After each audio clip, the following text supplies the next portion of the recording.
Hello friends, welcome to Sugan's cookery. இன்றைக்கி நம்ம பார்க்க போகிறது ரொம்பவே பேசிக்கான, அதே சமயத்தில் ரொம்ப ஈஸியான ஒரு மீன் வறுவல் தான்.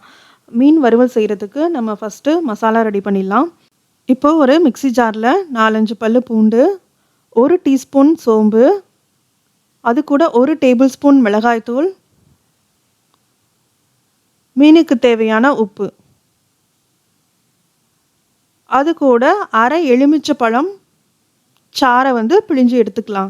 நான் இன்றைக்கி 1/2 கிலோ சங்கரா மீன் எடுத்துருக்கிறேன். ஸோ அந்த 1/2 கிலோ மீனுக்கு தேவையான உப்பும் மிளகாய்த்தூளும் சேர்த்துருக்கேன். இதை நல்லா மிக்சியில் பேஸ்டாட்டம் அரைச்சி எடுத்துக்கோங்க. ஸோ நம்மளோட மசாலா ரெடி ஆகிடுச்சு. நான் அரை எலுமிச்சை பழம் முன்னாடியே ஊற்றிட்டேன். மிச்சம் அரை எலுமிச்சை பழம் இருக்கு இல்லையா, அதோட சாறையும் இப்போ சேர்த்துக்கலாம். உங்களுக்கு புளிப்பு நிறைய வேணாம் அப்படின்னா கொஞ்சமாக தண்ணி ஊற்றி நல்லா மிக்ஸ் பண்ணிக்கோங்க. எலுமிச்சை பழம் இல்லை அப்படிங்கிறவங்க கொஞ்சமாக புளி தண்ணி ஊற்றிக்கலாம். அப்பயும் உங்களுக்கு டேஸ்ட் அந்தளவுக்கு மாறாது, நல்லாயிருக்கும். ஸோ இப்போ நான் கழுவி வச்சுருக்கிற மீனை இது கூட சேர்த்துக்கிறேன்.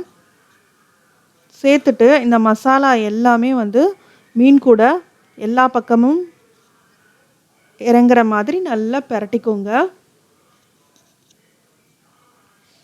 இப்போ எல்லா மீனையும் நல்லா மசாலா கூட பிரட்டியாச்சு. இது அப்படியே ஒரு அரை மணி நேரம் அந்த மசாலாவில் ஊறட்டும். அப்போ தான் உங்களுக்கு நல்லா வறுக்கும்போது நல்லா டேஸ்ட்டாக இருக்கும்.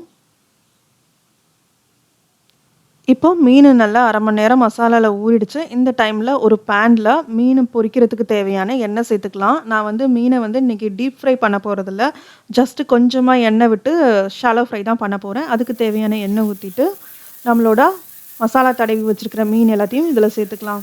சேர்த்துட்டு நம்ம சிம்மில் வச்சு தாங்க இந்த மீனை பொரிக்கணும். அப்போ தான் உங்களுக்கு நெடி ஏறாது, அதே மாதிரி மீன் கருக்காது, மசாலாவும் கொட்டாது. சிம்மிலேயே ஒரு 3 நிமிஷம் இந்த சைடு வேக விடுங்க. ஒரு 3 நிமிஷம் ஆனதுக்கப்புறம் நல்லா பொறுமையாக இந்த சைடு அப்படியே திருப்பி விடுங்க. இந்த சைடு ஒரு 3 நிமிஷம் நல்லா வேகட்டும்.